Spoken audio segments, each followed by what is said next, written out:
हरे कृष्णा। राधे राधे।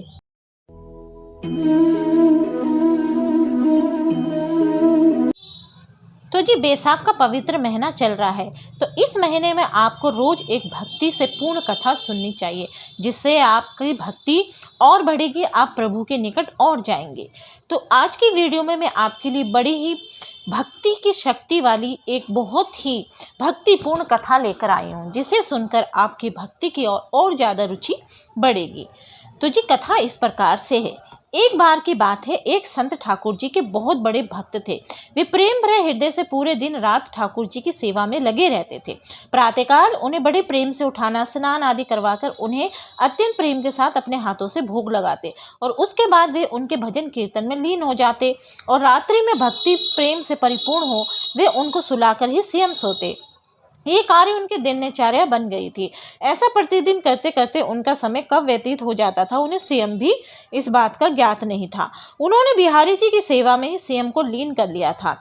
इसके अलावा उन्हें कुछ और ज्ञात ही नहीं रहता था। वे जहाँ भी जाते थे वही ठाकुर जी को अपने संग ले जाते थे। हर क्षण उन्हें सिर्फ ठाकुर जी का ही ध्यान रहता था। वे सिर्फ उन्हीं की बातें किया करते थे और ठाकुर जी भी उन संत की सेवा भाव से अति प्रसन्न रहते थे। वो कहते हैं ना कि भगवान को सिर्फ भक्त का प्रेम भरा हृदय चाहिए और कुछ भी नहीं। ये बात इस कहानी से सिद्ध हो जाती है कि भगवान को सिर्फ प्रेम और भक्ति की शक्ति से ही वश में किया जा सकता है। एक बार वे संत कुछ संतों के साथ ट्रेन की यात्रा कर रहे थे। वे संत अपने साथ ठाकुर जी को भी अपनी यात्रा में ले आए और अपने साथी वाले सीट पर उन्हें विराजमान करके उनको प्रणाम किया। अब उन संत ने अन्य संतों के साथ मिलकर प्रभु की भक्ति में ओतप्रोत होकर प्रभु भजन और कीर्तन आरंभ कर दिया।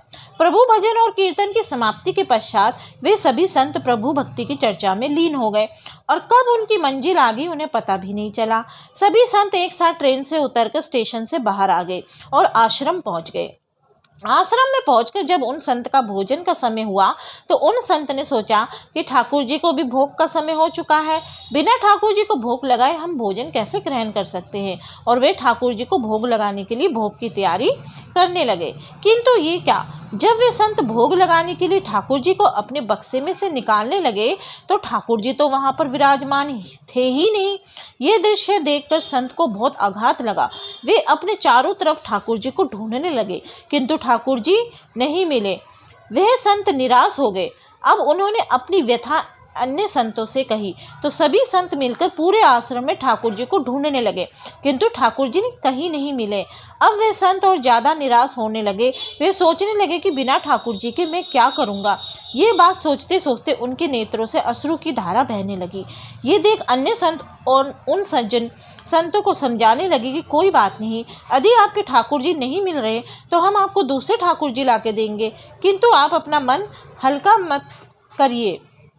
किंतु वे संत नहीं माने। वे लगातार रोए जा रहे थे और यही कह रहे थे कि मुझे तो अपने वही ठाकुर जी चाहिए जिनसे मैं रोज लाड लड़ाता हूँ, उनके अलावा अन्य कोई नहीं चाहिए। उन्होंने अन्न और जल भी ग्रहण नहीं किया।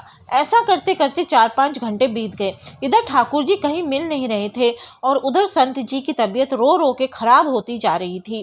फिर अचानक एकाएक उन्हें याद आया कि आखिरी बार उन्होंने ठाकुर जी को ट्रेन में बिठाया था और प्रभु भक्ति की चर्चा में लीन हो वो कब बगैर ठाकुर जी को लिए ट्रेन से उतर आश्रम आ गए, उन्हें पता ही नहीं चला। ये बात सुनते ही समस्त संतों ने उस सज्जन संत से कहा कि अब तो 4-5 घंटे बीत गए, वे ट्रेन बहुत दूर चली गई होगी। ये बात सुनकर सज्जन संत ने अन्य सभी संतों से कहा कि मुझसे गलती होगी कि मैं बगैर अपने ठाकुर जी को ट्रेन से उतर आश्रम पहुंच गया, या किंतु मेरे ठाकुर जी मुझे छोड़कर कहीं नहीं जाएंगे। मुझे पूर्ण विश्वास है कि ठाकुर जी मेरी वहीं प्रतीक्षा कर रहे होंगे। एक भक्त का अपने प्रभु के प्रति ऐसा आत्मविश्वास देखकर वहां उपस्थित सभी संत उन सज्जन संत को साथ लेकर स्टेशन के लिए और चल दिए। स्टेशन पहुंचकर संतों ने स्टेशन मास्टर को अपनी सारी कहानी सुनाई।